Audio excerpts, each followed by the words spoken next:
La vicenda sembra nata per offrire titoli di facile effetto, guerra tra lavoratori, dipendenti contro e così via. Parliamo della lunga vertenza del gruppo Gottardo, magazzini di prodotti per la casa che arrivano ai consumatori attraverso il marchio Tigotà.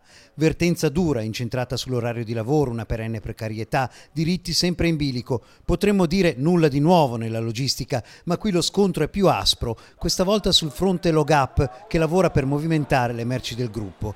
Improvvisamente Fiat CGIL e Fiat CISL, ormai vicine a un'intesa, si sono trovate improvvisamente fuori gioco, scavalcate da un altro tavolo sindacale di base che ha firmato a sorpresa un accordo dai confederali ritenuto penalizzante. Anche se noi riteniamo, come da comunicazioni anche dal segretario generale la scorsa settimana, che l'attesamento dell'azienda, in particolar modo di Gottardo, di coinvolgere i lavoratori propri dipendenti contro altri lavoratori è stata una scelta pessima e sbagliata.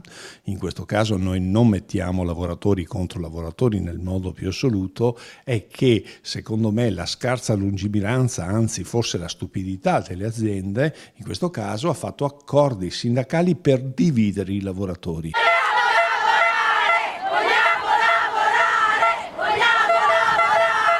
Quindi guerra e sciopero. E a fare da detonatore ancora i veleni di quanto successo la settimana scorsa, quando alcune decine di dipendenti dei negozi, con striscioni confezionati non certamente in casa e la scritta belli, puliti e profumati, hanno contestato lo sciopero che rallenta la fornitura delle merci sugli scaffali, mossa che ha rischiato anche lo scontro fisico tra lavoratori e che non è apparsa ai più esattamente un'iniziativa spontanea. Dal punto di vista del segretario della CGIL credo che quello sia stato un grossissimo errore.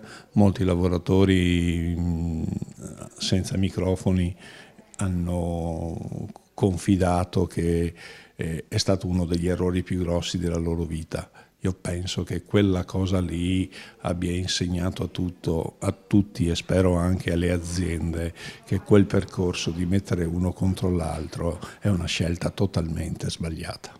Queste scorie, questi veleni ora si mischiano alla pozione dello strappo dal basso tra sindacati con accordo e sindacati senza, innalzando ulteriormente la temperatura della vertenza. Comunque io dico che gli accordi vanno fatti con noi, con CISL e CGIL. Altri accordi noi non ne accettiamo, per cui questo è solo l'inizio e spero che sia anche la fine, perché ci aspettiamo veramente una convocazione che ponga fine a questa diatriba che fa solo del male ai lavoratori che hanno dimostrato negli anni, e lo dimostrano ancora, un grande attaccamento alla società, e questo lo sa anche la committenza sta cosa.